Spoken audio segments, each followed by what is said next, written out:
Olá pessoal, boa noite. Opa! Opa, agora Estamos ao sim. vivo! Atrasamos um pouquinho por problemas técnicos aqui. Na hora que fui convidar vocês, caiu o tripé. Foi com Viu? tudo aqui. Você Deu um ainda tem pequeno tripé, né, problema gente? técnico. Eu enfiei o celular numa xícara aqui para improvisar e vamos assim até o fim. Boa tática. Eu sei que isso aí é só para fazer propaganda de xícara, né? Ele falou a xícara, daqui a pouco ele fala xícara de tal pessoa. É tudo um É, o esquema. cara é convidado, né, Ricardo? E nem pede autorização para o diário fazer as propagandas aqui e já sai fazendo a propaganda. É o convidado mesmo, né? Então a gente tem que dar uma É certa para importância aí, deixar pelo o jeito. suspense no ar, que no fim do encontro eu falo qual a marca da xícara, tá? Manter o Ah, muito espectador aí bem. curioso. Muito bem, muito bem. Vamos esperando o pessoal entrando por aí. E 6 pessoas na nossa live já. O assunto de hoje, como está o panorama político para 2022, hein? Vai chamando aí os seus amiguinhos. Vocês querem compartilhando aí o Gabriel, o Diogo, compartilhando com a galera aí? Vai mandando aí para a gente fazer um engajamento. Enquanto a galera vai entrando, a gente vai compartilhando essa live. Opa, Vocês me ouvem bem? Sim, te ouço sim. Estou com a voz bonita? sempre, desde o rádio, faz 15 anos. Aí, ó. Tu que é amigo, hein? Dá uma moral. Isso aí, isso aí. Pessoal que está chegando, seja bem-vindo a essa live. Estamos de convidados hoje aqui da sala de bate-papo do nosso colunista do Diário de Curitiba, Diogo Tavares. Hoje falando de política novamente, o Entre Fatos 002, Diogo, que a gente vai colocar no Spotify. Então vamos começar. O da semana passada foi o 001, esse é o 002.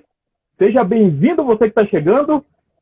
Mandem um feedback para a gente se estão ouvindo todos aqui dessa sala.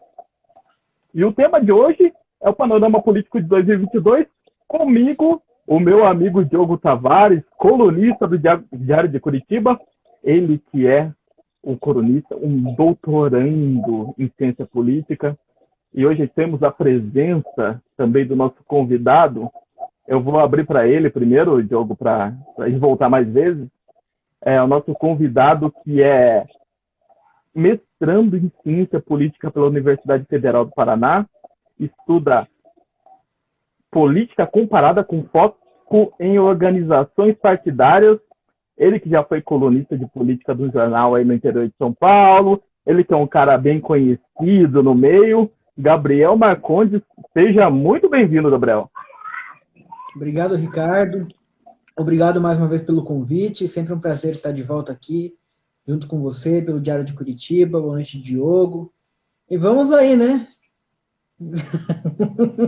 O maior Nossa, entendedor de eleições aí é.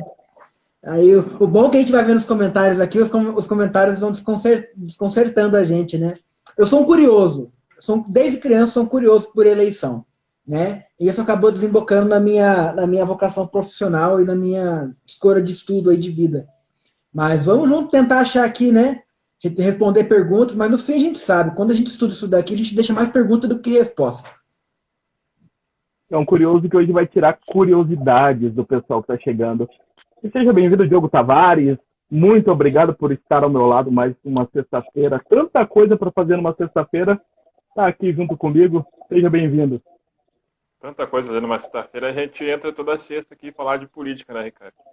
E agora, dessa vez, a gente vai sabatinar nosso colega aí, vamos ver o que ele traz para nós, de novidades aí para 2022, quais são as expectativas do Gabriel Marcondes, e a gente vai ajudar aqui a comentar um pouquinho essas expectativas, colocar mais polêmica aí, trazer umas perguntas capciosas, como diz o Ricardo aí, quem sabe. Pergunta Você que está cebosa. chegando, seja bem-vindo. Vai mandando feedback aí se estão ouvindo a gente bem, porque aqui entre nós a gente está se ouvindo bem. Aí só dá esse feedback aí para a gente também. Vamos começar o bate-papo então, galera? Bora lá. Vamos começar já com os dois pés na porta. Aí, ó.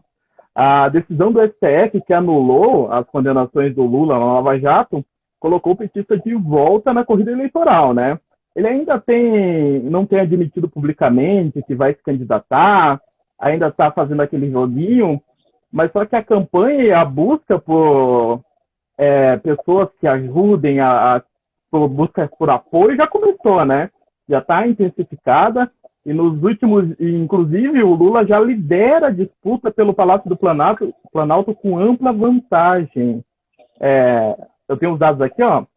No eventual segundo turno, na disputa pelo Palácio do Planalto, o petista teria 52 contra 34 do atual presidente, de acordo com a pesquisa realizada pelo Poder Data, do dia 12/4. E começa esse bate-papo, Gabriel, com a seguinte pergunta: esse é o panorama que se desenha mesmo? Um Lula versus Bolsonaro no segundo turno em 2022? Bom, Ricardo, esse é o panorama que nós temos hoje. Até 2022 as coisas vão se azeitar aí, mas, assim, respondendo a sua pergunta de forma muito direta, antes de esmiuçar, é o seguinte: o Lula tem a faca e o queijo na mão e só não é candidato se estiver morto. Essa é a realidade. O Lula, como candidato, já está cravado no segundo turno e resta aí a disputa para quem vai disputar o segundo turno com ele. Hoje seria o Bolsonaro. Assim como um ano atrás eu dizia para os meus pais que a eleição fosse hoje, o Bolsonaro estava reeleito. Eles batiam o pé, falavam um monte de coisa, mas assim são os cenários. Nós temos o cenário de hoje. Se a eleição fosse hoje, esse seria o panorama. Mas com Lula Couto podendo disputar e fazendo esse papel de articulador, nas entrevistas que ele dá, ele é monstro politicamente. Ele faz uma política muito, muito assertiva. Quando ele desvia o foco da eleição e diz que o problema é a vacina, o problema é a pandemia, ele não quer tomar para si os holofotes. Quando ele não toma para si os holofotes da eleição, ele tem tempo de visitar governador, visitar deputado, já soltou algumas estratégias eleitorais com relação ao PT, que nós podemos discutir mais para frente com relação a ter ou não candidatos aos governos do Estado, certo? Mas o panorama está dado. O Lula livre e candidato está no segundo turno. Jogo. É assim mesmo. A segunda vaga que está em disputa, com o Lula já tendo meio que garantido o segundo turno, e Bolsonaro talvez não?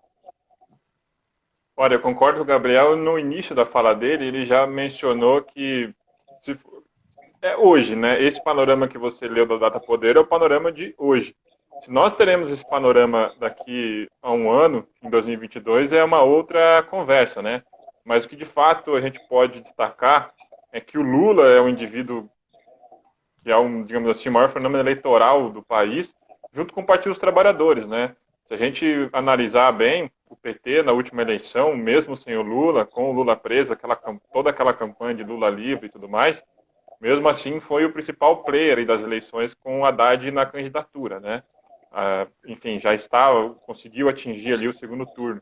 E parece que nesse contexto de eleição majoritária, né, que é a eleição presidencial, o PT se coloca mais uma vez, agora com a figura do Lula, a possibilidade da candidatura do Lula, como uma grande força no segundo turno. E eu concordo com o Gabriel também nessa questão que pode ser que do jeito que as coisas estão se desenrolando, que o Lula já esteja garantido no segundo turno, e o Bolsonaro vai ter aí que responder muito bem a várias questões para se garantir no possível segundo turno. Já visto, nós temos a CPI da Covid, né? Que foi instaurada no Senado e ontem já deu aí as suas primeiras... Enfim, já tivemos as primeiras notícias, já tivemos uma coletiva com o vice-presidente da CPI do Senado, o senador Randolph Rodrigues, e o relator, o Renan Calheiros, né? Tudo indica que essa CPI vai, digamos assim, sangrar um pouco Bolsonaro e seu governo, né? O Renan Calheiros, que hoje começou articulações e conversas com o Exército, né, para poder meio que tirar a base do Bolsonaro e fazer um debate mais amplo sobre o tema. Gabriel, esse desempenho nas eleições do Lula, nas pesquisas do Lula, te surpreende? Lembrando que o PT saiu pequeno das eleições municipais e não conseguiu nenhuma capital, né, nas últimas eleições. Te surpreende esse desempenho nas pesquisas? Na verdade não me surpreende. A gente precisa fazer um exercício de separar o Lula, a figura do Lula do PT. O Lula é um fenômeno político, certo? Com ampla base social, uma base social e política muito complexa, que se descola um pouco do PT, certo? Há quem diga que o PT hoje é um partido de burocratas e servidores públicos, professores, enfim, um partido muito muito segmentado. Isso pode até ser realidade nos estados do Sul, né, do Sudeste, tem uma forte presença no Nordeste, mas o Lula é uma figura à parte do PT. Por quê? O Lula, quando aparece no cenário eleitoral, ele desbanca o Haddad, desbanca outras figuras. Por quê? Porque ele cresce entre os que não sabem, os que não respondem, os indecisos, os brancos. Ele surge de um vácuo, entendeu? Sem o Lula na disputa, cria-se um vácuo. Ele surge desse vácuo. É uma coisa que o PT não consegue absorver, é uma coisa que a figura do Haddad não consegue absorver, é próprio dele, certo? E como essa eleição, na eleição de 2018, o PT fez uma campanha reativa. O Bolsonaro ditou o ritmo da campanha, o Bolsonaro falava uma coisa, o PT tinha que reagir. Hoje é o contrário, hoje o Lula fala A, o Bolsonaro tem que correr atrás de fazer. Então é o seguinte, a disputa sempre é pautada por quem está na dianteira. Em 2018, o Bolsonaro esteve na dianteira o tempo todo. Então quem está na dianteira tem essa vantagem. Então, fazendo esse exercício de separar o Lula do PT, a gente pode ter uma ideia porque não é surpreendente. Tá? O Lula... Por isso também, as estratégias com o Haddad candidato são uma. É uma. A estratégia com o Lula candidato é completamente outra. O Lula tem muito a oferecer, muito mais a oferecer politicamente do que o PT. Tem muito mais a oferecer, digo assim, em costura regional, para costurar apoios regionais. O Lula tem muito mais a oferecer do que o Haddad, do que o próprio PT. Né?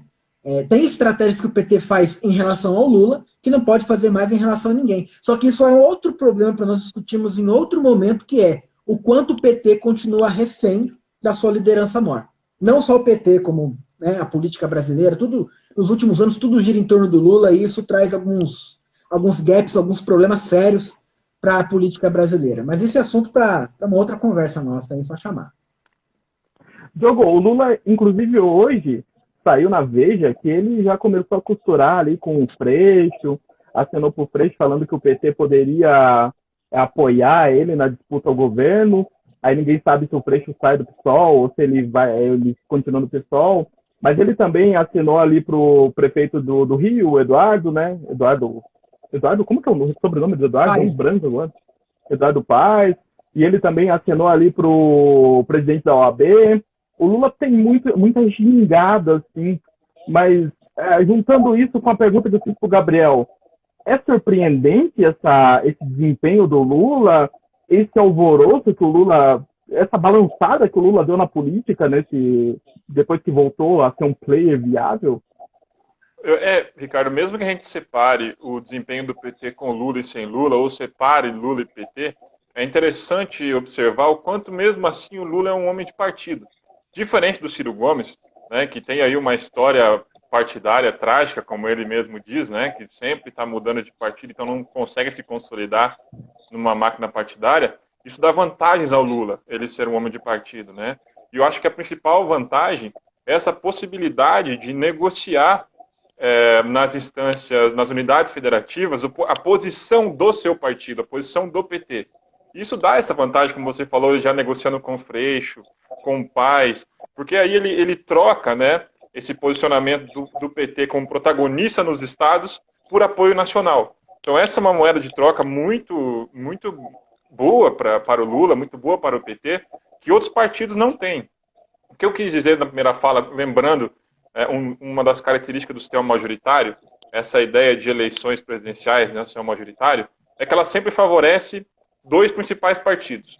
Por anos, a eleição presidencial favoreceu a polarização PT versus o PSDB. E sempre uma terceira força, né, tentando alçar aí essa polarização.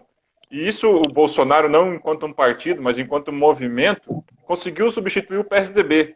Mas o PT não foi substituído, né, por nenhuma outra força de centro-esquerda. A gente tem várias tentativas, o PSB no passado, com o Eduardo Campos, a gente tem as novas tentativas do Ciro Gomes agora com o PDT, mas o PT sempre se mantém fortalecido nessa posição. Eu acho que uma das características, dos motivos dele se manter fortalecido, é essa possibilidade, né, ainda ter forças regionais que possibilitem com que ele faça negociações decisivas lá na hora H, na hora de lançar mesmo os candidatos na urna, né? Então, uma das características do qual você falou, por que o PT já vem negociando, se o Lula tem bala na agulha? Tem bala na agulha sim, porque ele tem partido E o PT ainda mantém algumas lideranças regionais. O PT é o segundo partido que mais tem deputado estadual, por exemplo, né? Se eu não me engano, é o partido que mais tem governador, mesmo que as eleições para governador, né, fragmentou um pouco o cenário ali, ainda é um partido muito forte em algumas regiões, e isso dá vantagem ao Lula para se colocar aí no cenário eleitoral. Gabriel, se quiser, na hora que quiser entrar, assim, conversar, é um bate-papo, viu? Não se acanhe, a gente vai cortando aqui, não tem problema não. Ô, Diogo, eu queria que você lesse os comentários ali, que chegou acho que uns 2, e aqui para mim tá chegou meio sim, vamos lá. conseguir. Chegou um comentário aqui do nosso colega Breno Pacheco, lá da universidade, chegou mais um, chegou 2, vamos ver. O Breno falou assim, inclusive saiu hoje numa reportagem falando que o Bolsonaro vê a mão do Lula em todos os cantos de Brasília. Eu acho que ele quis dizer a mãozinha com 4 dedos, né? E aqui nós temos outro comentário da Nath Larroyed. Lula talvez pode organizar uma frente contra Bolsonaro, unindo, talvez, centrão e esquerda para que Bolsonaro saia mais enfraquecido. Eu acho, ela disse. Então vamos dar uma segurada nessa última. Gabriel, Lula tem essa influência aí em Brasília, dessa forma, assim, que, segundo o nosso amigo Bolsonaro falou? Diria o bom velhinho que um espectro ronda a Europa, mas no Brasil um espectro ronda o Palácio do Planalto, né? A sombra do Lula é gigante no governo Bolsonaro, né? Eu acho que um dos marcos políticos, assim, com relação à análise do cenário, foi o Roda Viva, que foi entrevistado o marqueteiro João Santana, que recentemente fechou o contrato com o Ciro Gomes para assumir aí uma posição de destaque na sua campanha. Já mudou o tom, já mudou a arte, já mudou muita coisa, vamos ver se essa aliança perdura até as eleições de 22. Mas ele fala o que o governo Bolsonaro vai ter a oferecer em 22. De oferta material, com relação ao governo. Entendeu? Eu tenho um dado aqui da avaliação do Bolsonaro, da aprovação dele, e nesse dado todo, o que mais me chama a atenção e que mais me deixa tranquilo é a taxa de não aprovação. O pessoal que não aprova ele na faixa dos 16 aos 24 anos. Por quê? Nas eleições de 2018, essa era a faixa que mais apoiava o presidente. E é a faixa que amarga o desemprego, que amarga a demora do primeiro emprego, que amarga não poder estudar, entendeu? E a desaprovação do Bolsonaro nessa extrato de idade é muito significativa em relação aos demais. Né? A desaprovação dele é de 67% na faixa de 16 a 24 anos. Isso mostra uma inversão de 2018 para 2022 com relação aos mais jovens. E por que eu acho que é mais importante essa inversão? Porque eles são os eleitores do futuro. Esses eleitores terão a experiência de um governo Bolsonaro. Certo? Então, eu acho isso muito significativo. Eu acho que esse é o principal ponto para se analisar a aprovação e a reprovação do governo Bolsonaro. Isso é um bom sinal, né, de que isso pode... Pelo menos, eu digo que no Brasil, de 30 em 30 anos a gente elege um louco, mas eu acho que em 2018 nós erramos na mão. Em 60 foi o Jânio, em 89 foi o Collor, mas em 2018 o negócio deu muito errado, entendeu? Vamos ver daqui a 30 anos, quando a gente tiver tudo com 60, quem vai ser o louco da vez que o Brasil vai eleger. Mas é cíclico. De 30 em 30 anos sai uma coisa dessa. Ricardo, tem mais uma questão interessante aqui, que se você puder guardar aí, pergunta do Francisco. Pode acontecer de aparecer um terceiro nome até as eleições?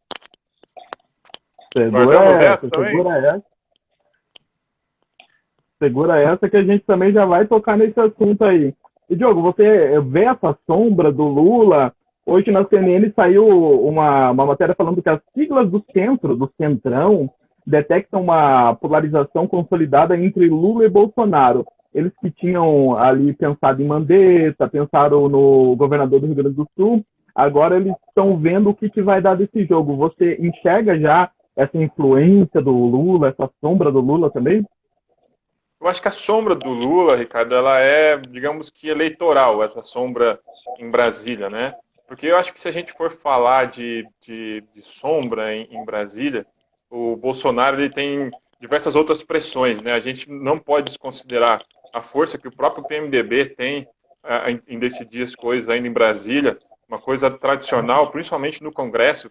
Quando você vê os cargos ali de lideranças, as pessoas nas assessorias mais técnicas são normalmente ligadas ao PMDB, uma forte influência também desse partido, que não é tão grande assim em número de cadeiras legislativas a mais, mas uma forte influência ainda dos MDBistas nos cargos do governo, né, nas entranhas do governo, aqueles muitas vezes onde não é nem o DAS, que é aquele cargo comissionado que o presidente tem uma maior liberdade, né, de envolver, mas a gente tem, acho que, outras sombras ali, e o próprio Centrão, que agora se tornou uma pedra, né, no sapato dos presidentes no legislativo.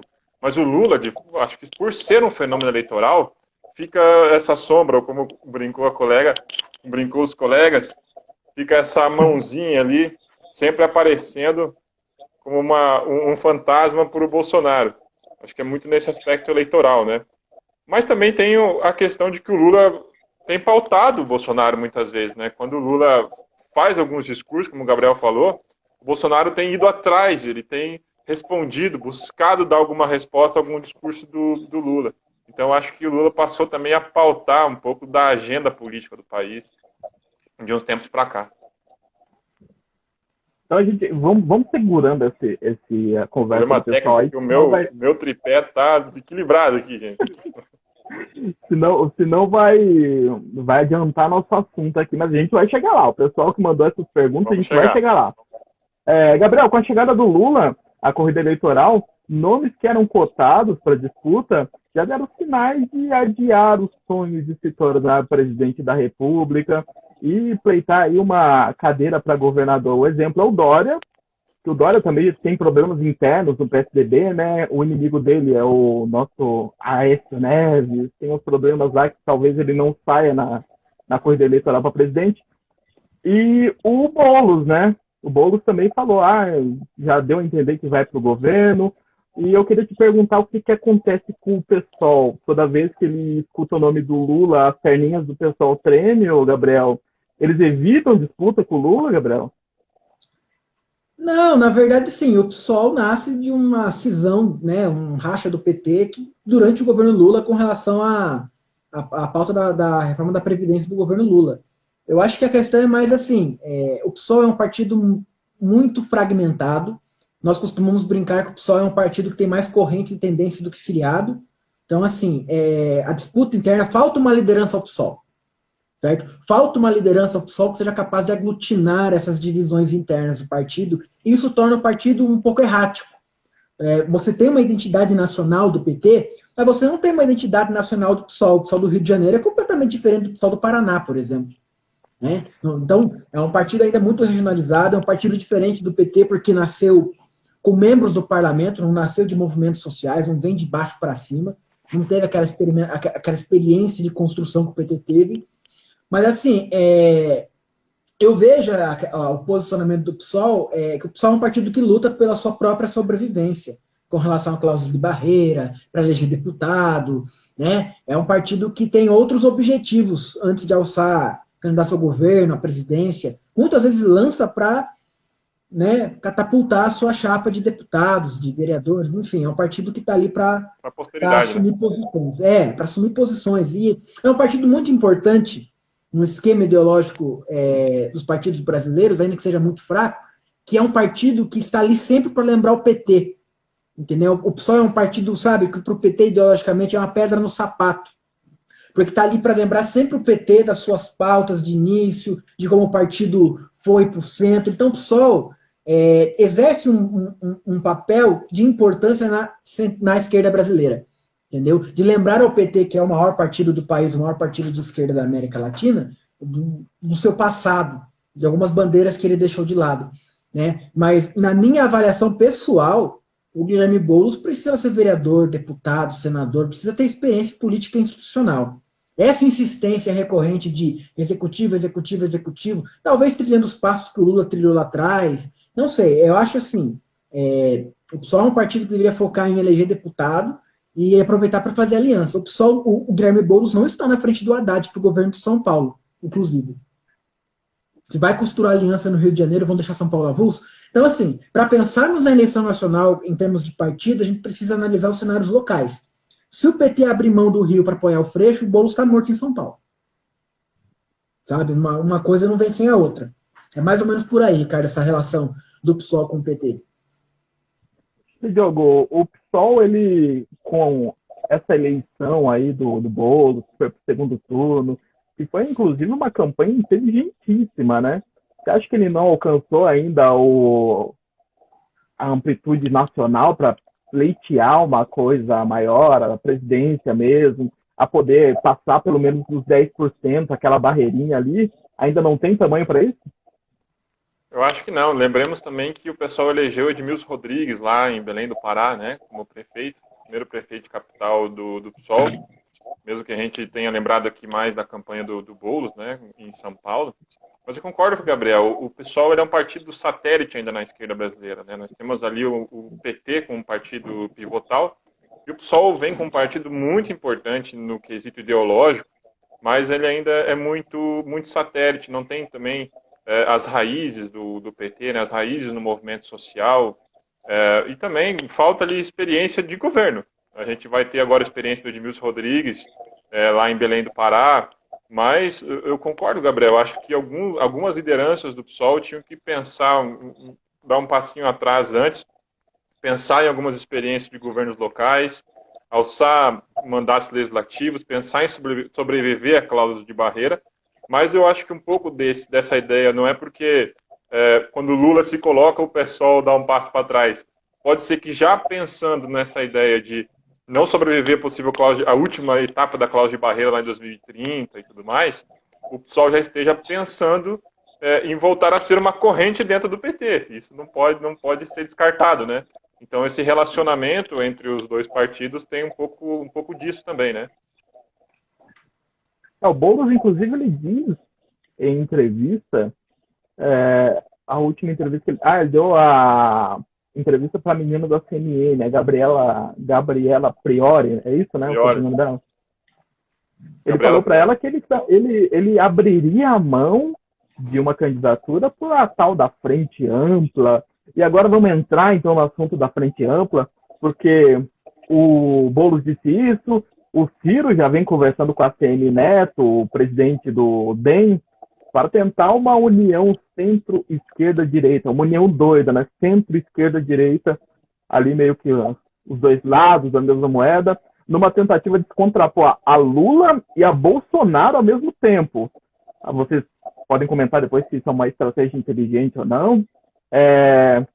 Ao mesmo tempo, ele também disse para entrevista na Globo que num eventual segundo turno entre Bolsonaro e Lula, ele ia para Paris com mais convicção ainda. Ele faz aquelas provocações que são típicas do Ciro e afirmou também que uma aliança com o PT ele nunca mais fará. Com essas palavras, nunca mais fará uma aliança com o PT. Já a Marina Silva, que eu já estou colocando mais um player para vocês se ferrarem respondendo, a Marina Silva, ela disse em entrevista também que Rede, TV, PSB, PDT, Cidadania podem apoiar uma candidatura única. Seria um indício de chapa Ciro-Marina para 2022, Gabriel? Não, chapa Ciro-Marina é uma boa chapa, nominalmente, nacionalmente. Que apoios essa chapa pode angariar, aí fica um pouco de dúvida, entendeu? São partidos assim que entregam a legenda, mas não entregam apoio local. Primeiro porque são partidos que não são enraizados, são partidos com identidade local. Mas assim, o Ciro falou tudo isso, vamos fazer um divisor de águas aqui? Ciro pré-João Santana e Ciro pós-João Santana. Pós-João Santana, eu duvido que ele vai repetir essas sandices dele. Tá? O Ciro Gomes é um cara muito preparado, mas é muito arrogante. É muito difícil, de difícil trato. E isso inviabiliza ele. Entendeu? Por isso que o Lula, com esse jeito, né, sabe fazer política, acaba, né, enfim. Eu acho que agora essa orientação marqueteira, essa orientação um pouco mais profissional para o Ciro vai fazer bem para ele, certo?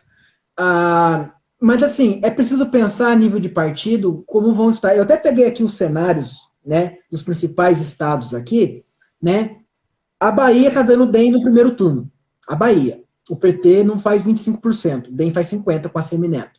Né? Rio de Janeiro é uma incógnita, vai ficar entre o Paes e o Freixo de novo. Né? São Paulo é o estado do panorama mais interessante. É o estado que eu estou acompanhando de perto, porque lá vai ficar entre o Haddad, o Márcio França e o candidato do PSDB. Certo? Então, para você entender, a dinâmica nacional, a aliança nacional se dá pela costura dos principais estados. Pernambuco, o PSB tem a faca e o queijo na mão. Então, veja como é complexo. Toda a costura nacional passa por essa costura regional. Inclusive, em Minas Gerais, nós temos uma polarização entre o atual governador do Novo, o Zema, e o prefeito da capital, Calil, que não pode vir à reeleição para a prefeitura, então deve vir a disputa do estado de Minas. Então, assim, a gente precisa pensar nessas costuras regionais, tipo assim, tem região que tem possibilidade para 3 costuras, entendeu? Para 3 candidaturas, e tem região que vai polarizar. E aí, como vai ficar essa conjuntura? O cenário para o Rio Grande do Sul está indefinido. Um estado importantíssimo, um estado que não reelege o governador, e está indefinido. Então, em quais desses estados tem palanque para o Ciro? Quais desses estados o PT tem palanque, ou precisa abrir mão para ter palanque? Né? No Paraná, aqui, o Ratinho governa sem oposição. Não tem oposição ao governo Ratinho Júnior. Aqui é terra arrasada, aqui é terra de um governo só. Não tem quem faça frente. Então, assim, para nós pensarmos nacionalmente, a gente precisa pensar nesse contexto regional. Esses partidos podem fechar em torno de um nome. Pode ser o Ciro, pode ser o Huck, o Moro. Se bem que Huck e Moro são candidatos assim atípicos. Porque chega no frigir dos ovos, tem muito mais a perder do que a ganhar. Então, são candidatos que acabam não tendo culhão para bancar a candidatura. Enfim, tem o PSD querendo valorizar o passe, né? Tem o DEM. Enfim, eu acho que essa costura vai afunilar mais para frente. Ainda é muito incerto de falar para onde esses partidos vão. Ainda é muito incerto. Engraçado que você não citou o PSDB, você citou o governador do Rio Grande do Sul, mas você acha que o PSDB está embolado por causa dessa encrenca entre Aécio e Dória? Não, a encrenca não é nem entre Aécio e Dória. O Aécio desde 2014, do tombo que levou lá, ele está mais na maciota. Acontece que o PSDB, o Dória no PSDB, Ricardo, é um estranho no ninho. Foi em 16, foi em 18 e vai ser em 20. A diferença é que ele fez isso daqui, ó. Em 18, e o Anastasia, outra força importante lá em Minas, saiu do PSDB, né? Sim. Mas isso enfraquece o PSDB de Minas. E são forças que, dependendo da conjuntura e como for o saldo final da aventura do Dória, podem retornar ao partido. São quadros históricos do partido que saíram por uma questão muito mais conjuntural do que estrutural. Acontece que o Dória está encurralado no partido. O Dória não sabe nem quem vai ser candidato ao governo do estado. Se é o Dória, se vão filiar o vice Rodrigo Garcia, se o Alckmin. Agora o Dória não quer deixar o Alckmin ser candidato, entendeu? Então, assim, agora os caciques cabeças brancas do PSDB querem emplacar o Eduardo Leite para derrubar o Dória. O Dória perdeu os prefeitos de São Paulo. O Dória perdeu.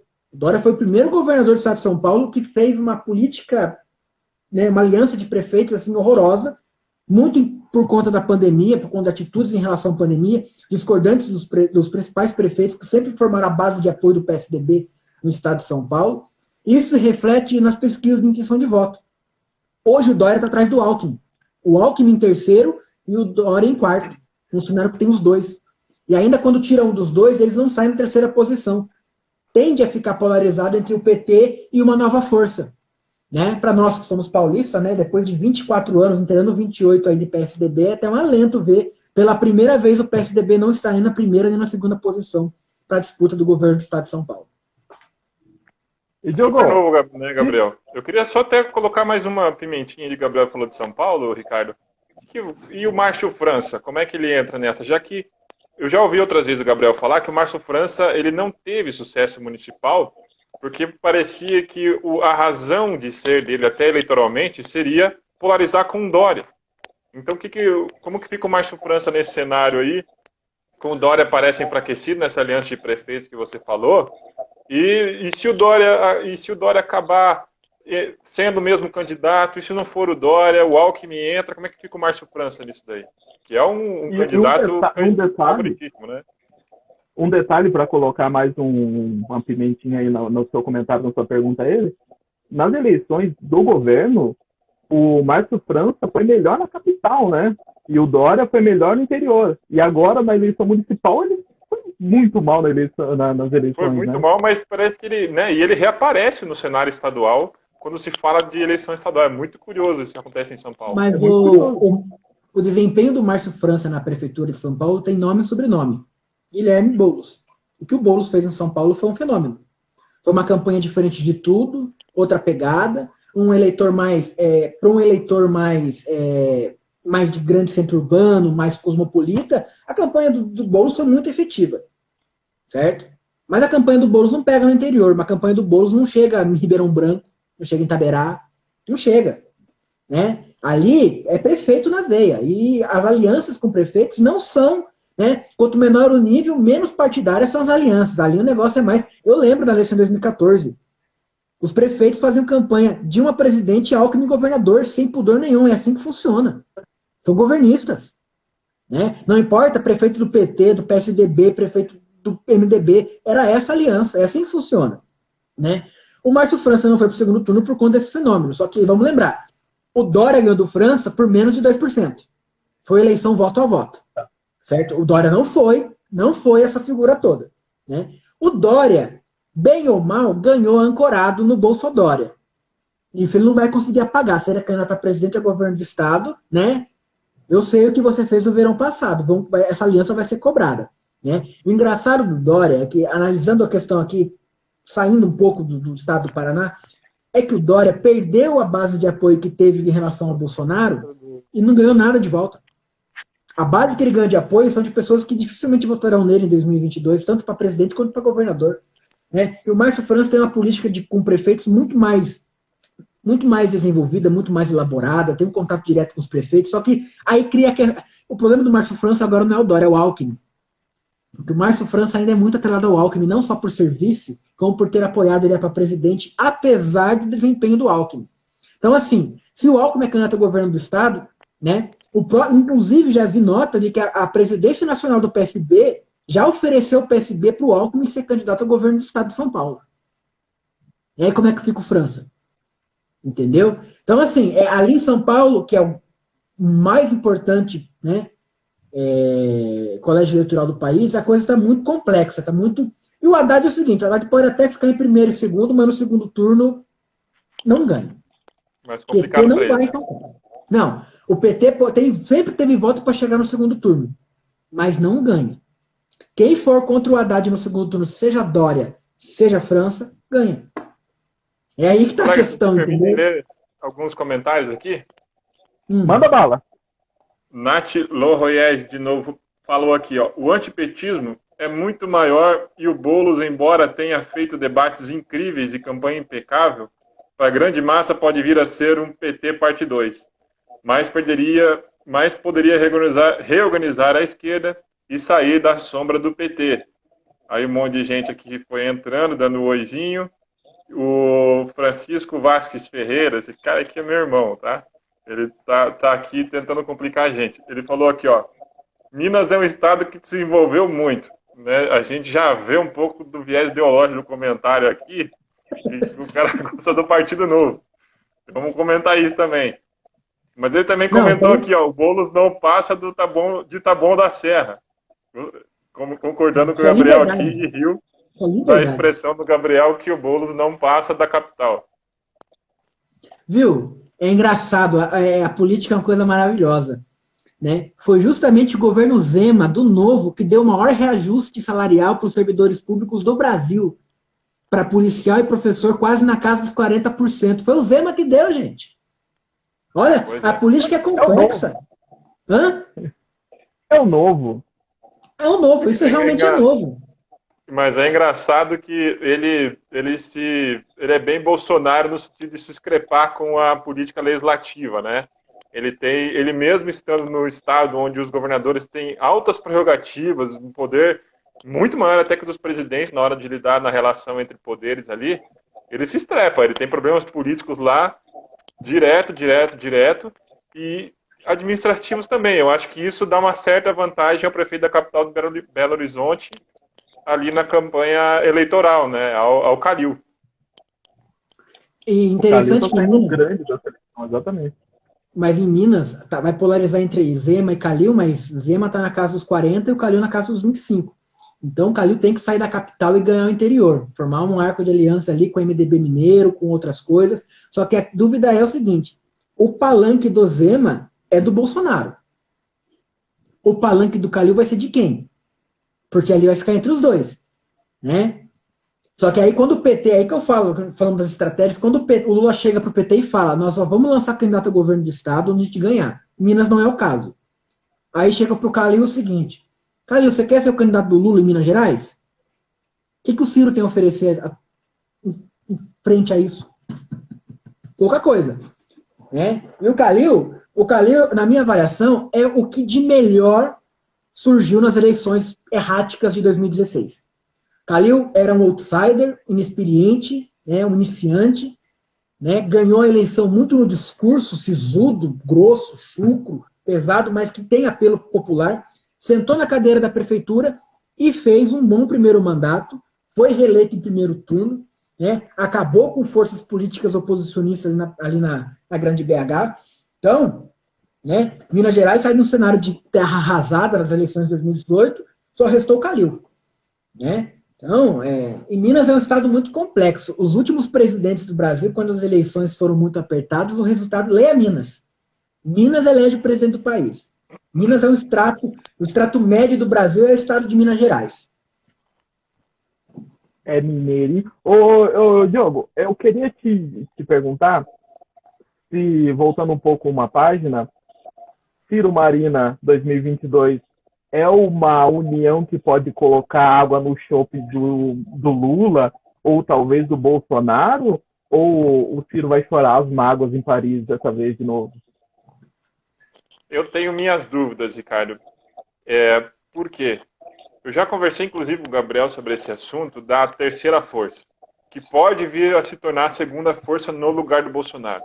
Do que depende? Tem uma análise muito interessante do Kassab, presidente do PSD, que ele fala da possibilidade do Bolsonaro sangrar na CPI da Covid e essa terceira força se tornar a segunda força. Mas e aí, quem será essa força? Será que o Ciro, como o Gabriel analisou bem aqui, tem subsídios para se tornar essa segunda força, num potencial enfraquecimento do Bolsonaro? Aí eu tenho minhas dúvidas. Aí a gente tem que analisar também o que o Gabriel falou ali. Temos o Ciro antes do João Santana e talvez aí o Cirinho Paz e Amor, né? O Ciro Paz e Amor vai ser capaz de construir alianças para tentar se tornar essa segunda força? O próprio Ciro já falou, né, em algumas entrevistas, que o negócio é tirar o Bolsonaro do segundo turno. Ele não tem problema nenhum de ir com o Lula para o segundo turno. Então pode-se desenhar um cenário interessante aí, né, de dois, digamos assim, candidatos de centro-esquerda no segundo turno. A gente não pode, mesmo que os petistas tenham críticas duras ao Ciro, a gente não pode desconsiderar que ele é, de fato, pelo menos na pessoa dele, um político de centro-esquerda, né? E ele tem muitas diferenças com o Lula. Eu já falei aqui sobre o fato de que ele adjetiva os seus adversários, né? Ele sempre tem lá os grandes bordões, chama uma pessoa de fascista, neoliberal, não sei o quê. E o Lula não, o Lula já faz críticas substantivas aos seus adversários. Sempre que o Lula vai falar do Bolsonaro, por exemplo, ele traz a memória do governo do PT, ele fala, lá no meu governo foi assim. E no governo Bolsonaro, como é que está sendo? Então o Lula, ele faz mais críticas substantivas, compara governos. Essa é uma vantagem também que o Lula tem sobre o Ciro, né? E o engraçado é que a gente está falando aqui do campo progressista, das possibilidades no campo progressista, como se a centro-direita e direita para lá não tivesse mais possibilidades, né? Porque a gente se discute, mas muita gente já dá como aquele campo sendo do Bolsonaro, e alguns não querendo colar com o Bolsonaro, talvez colhem com um candidato do centro progressista. Não é uma frente ampla, né? Não seria uma frente ampla que eu acho que a gente pode discutir aqui, em que cenários normalmente se dão uma frente ampla, porque o centrão pode fragmentar entre os três principais candidatos, né? A gente já vê o PL agora, né, do Valdemar Costa Neto, acenando pró-Bolsonaro, o PP do Ciro Nogueira acenando pró-Bolsonaro, o PSD do Kassab ainda não sabe se ali é o Ciro, se constrói uma outra alternativa de centro, ou se vai com o Lula mesmo. Então a gente tem um cenário aí bastante incerto. Lula, Marina vem contribuir com o nome, né? Desculpe, Ciro, Marina vem contribuir com o nome. A Marina não traz estrutura, a Marina não traz finanças para a campanha, né? É um partido que não tem acesso a recursos públicos, né? Devido aí aos resultados eleitorais nas últimas eleições. Então, Ciro Marina é muito mais a Marina trazendo o nome ali do que representando uma frente ampla, ou a Marina vem a somar com recursos. E destaco mais uma vez, é engraçado como a gente está discutindo bastante candidatos do cenário progressista e a direita vindo mais, né, a centro-direita tentando colar nesses candidatos. O Gabriel falou de forças regionais. Eu queria jogar para o Gabriel uma pergunta capciosa que depois vou jogar para você. Greca não poderia polarizar contra o Ratinho Júnior? Que eles estão tendo umas decisões diferentes contra a pandemia. Está começando a desgarrar do Ratinho. Você não acha que poderia chamar lá? O adversário? Ricardo, da mesma forma que o Calil precisa sair de BH para o interior e o Boulos não sai de Taboão da Serra, né? Eu fui muito longe. Eu fui muito, né? Eu superestimei. Eu falei, não chega em Ribeirão Branco, mas o amigo tá certo. Eu não passo de Taboão da Serra, verdade.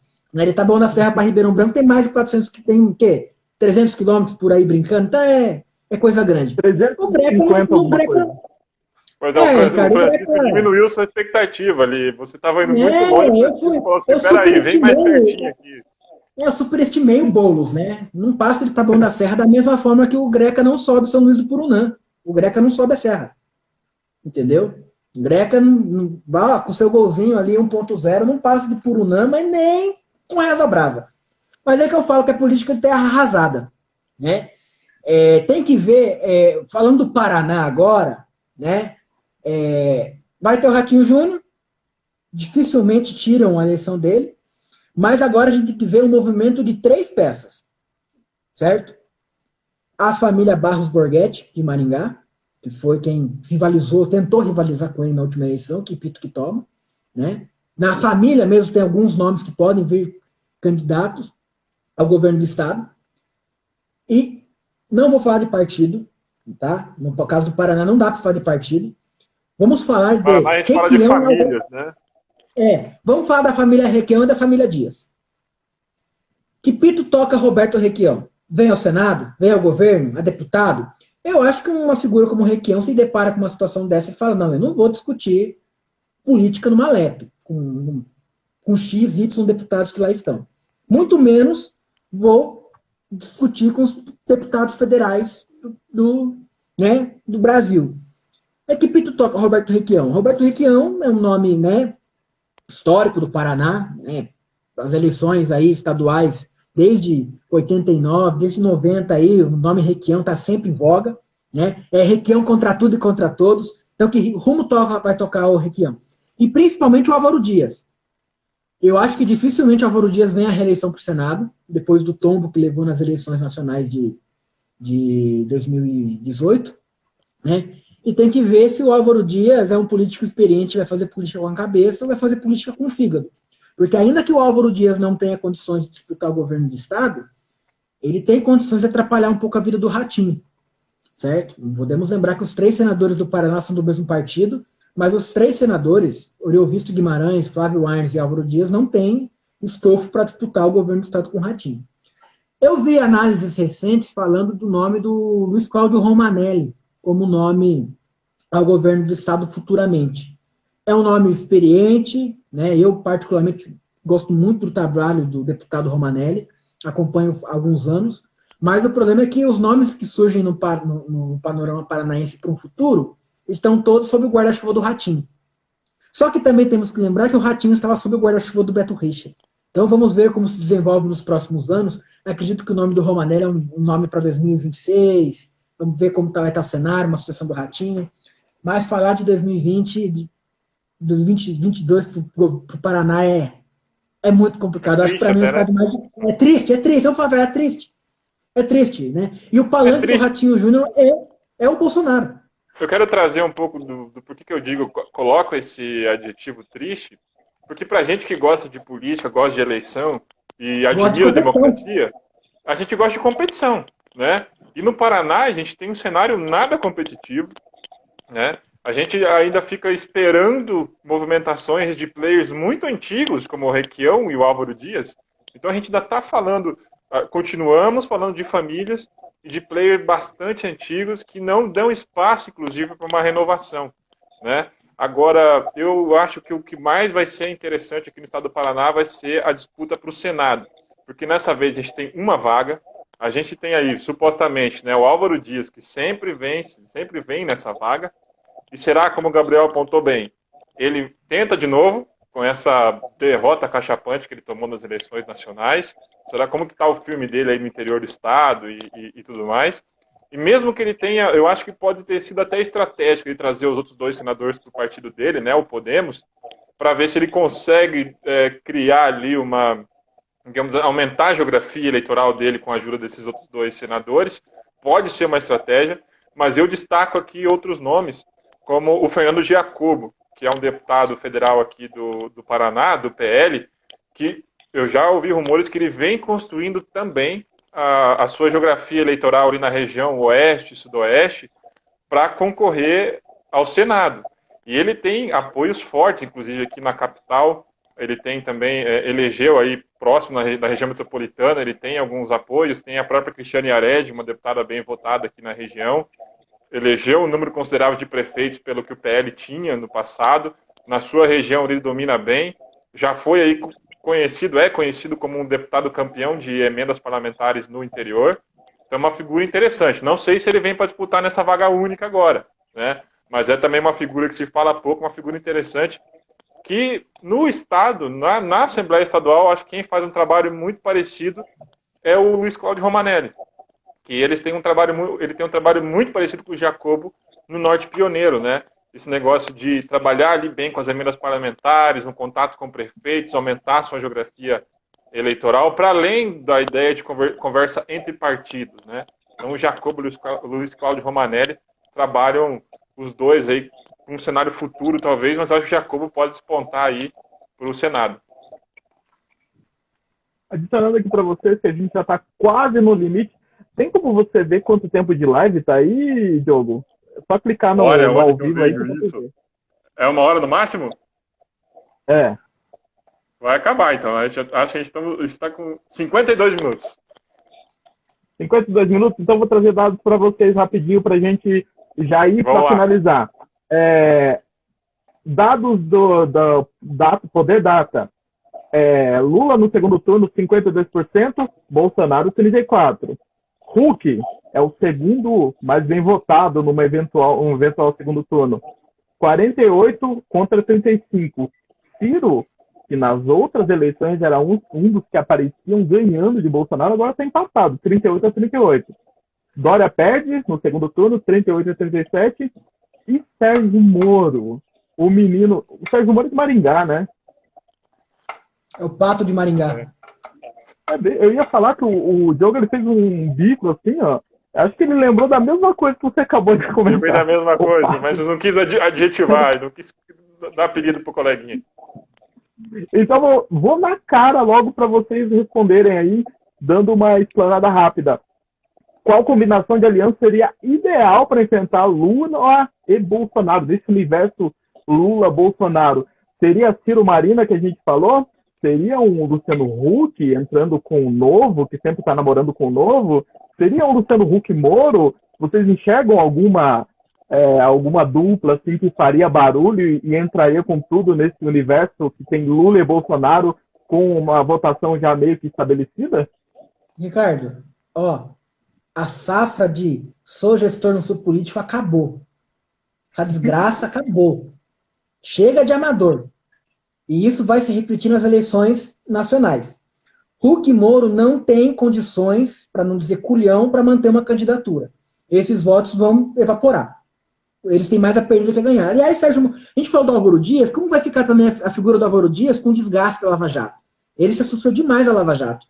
Né? Tem mais esse né, Lava Jato, esse fim do foro privilegiado, né, a pauta da Lava Jato, né, do Ministério Público. E quem que quer discutir fim do foro privilegiado numa pandemia dessa que não tem vacina? O cara é monotemático, entendeu? O cara só tem uma pauta.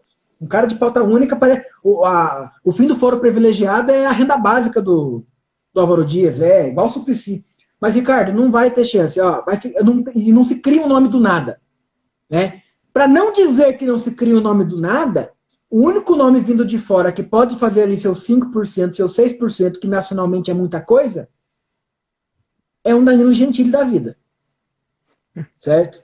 É bem assessorado, bem estruturado, bem montado, numa política pautada em memes, ele faz seus 5%, 6%, e isso a nível nacional é muita coisa. Porque é uma figura que, embora seja fora da política, é nacionalizada pela TV. Né? Nós vemos a política do espetáculo. Então, acho que ele, com estrutura e bem assessorado, ele pode fazer um barulhinho. Mas eu acho que não sai da figura dessas três figuras. Né? Lula, Bolsonaro e Ciro. Ah, centro-direita. Centro-direita hoje não tem um nome competitivo, a verdade é essa. Como não teve em 2018. Então, a centro-direita vai ter que fazer a escolha de Minerva entre a centro-esquerda, entre o Ciro, entre o Lula, entre o Bolsonaro. Né? E vamos lembrar o seguinte, Centrão existe no parlamento.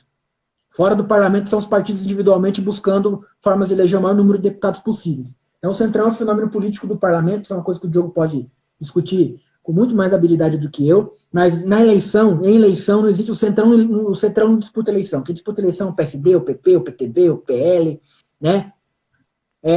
Encerro por aqui. Já que estamos com o tempo curto, eu me sinto contemplado pelo Gabriel, só queria deixar uma palavrinha sobre esse tema. O Luciano Huck, no fundo, ele vai assumir mesmo a vaga do Faustão no domingo, e o Faustão vai para a Band. Então essa é a novidade para o Luciano Huck, e eu acho que eleitoralmente não vai dar para ele, não.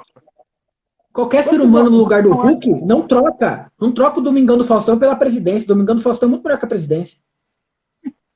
Mas o Luciano... Ele louco que é ser presidente do Brasil hoje em dia. Ele tem uma coisa que ele se aproxima do Lula, eu acho que mais que qualquer um outro, que é falar com a população pobre, né?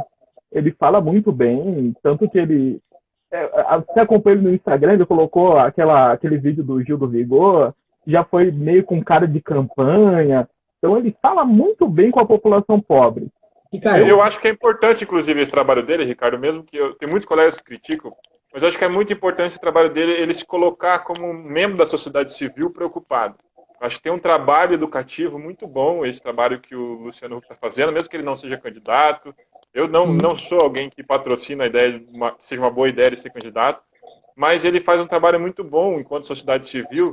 Né? Esse, por exemplo, o vídeo do Gil do Vigor, eu até repliquei nas minhas redes sociais, que ele fala de um tema muito importante para a gente tocar na sociedade, que é da mobilidade social. Né? O que a gente vai fazer para reduzir as desigualdades e permitir a mobilidade social no país, que as pessoas mais pobres acessem o degrau de cima. Né? A diferença do Huck de 2020 com o Silvio Santos de 89 é que o Silvio Santos liderava, o Huck não lidera. Quem não lidera não é candidato numa situação dessa. Fica aí a provocação. Diogo, tem mais mensagens aí só para ler e deixar o pessoal no vácuo? Temos 1 minutinho e meio. O pessoal riu bastante quando eu falei aqui que o Luciano Huck vai assumir a vaga do Faustão. E também um comentário sobre o Álvaro Dias aqui. Álvaro Dias, antes da eleição, é Podemos. Depois da eleição, é Tentamos. Muito bem. Muito bem. Francisco mandou mais uma aí. Reduziu a distância do Gabriel e agora mandou essa. Olha só. Pessoal, muito obrigado a você que acompanhou a gente. Tem 13 pessoas, ó. Isso é um sinal? Não sei. O Gabriel com essa barba aí parecendo bolos, assim, também é um sinal? É muito, esses sinais, assim, ficam muito marcantes. Mensagem subliminar nessa live. Como diria o poeta... Nem dica cultural hoje, Ricardo. Nem deu tempo da dica cultural. Poeta, sinais, fortes sinais, que diria o poeta Imael. Vamos agradecer, então, o Gabriel Marcondes, cientista político, mestrando pela Universidade Federal do Paraná. Muito obrigado. Considerações finais, por favor. Rapidinho, tá fechando. 10 segundos, vai lá. Obrigado, Ricardo. Obrigado, Diogo. Até a próxima. Obrigado que assistiu também. Diogo Tavares, muito obrigado também. Valeu, obrigado. Eu acho que vale uma parte 2, hein? Falou a gente falar de frente ampla, algumas coisinhas, esse cara ali faltou falar. Obrigado, pessoal. Obrigado, audiência. Eu tive que pular uns pedaços aqui que eu vi que estava acabando o tempo. Cara, novamente agradecendo a você que acompanhou a gente até aqui. Hoje foi bem legal, um bate-papo muito bacana. Obrigado, Gabriel Marcondes. Amanhã temos uma live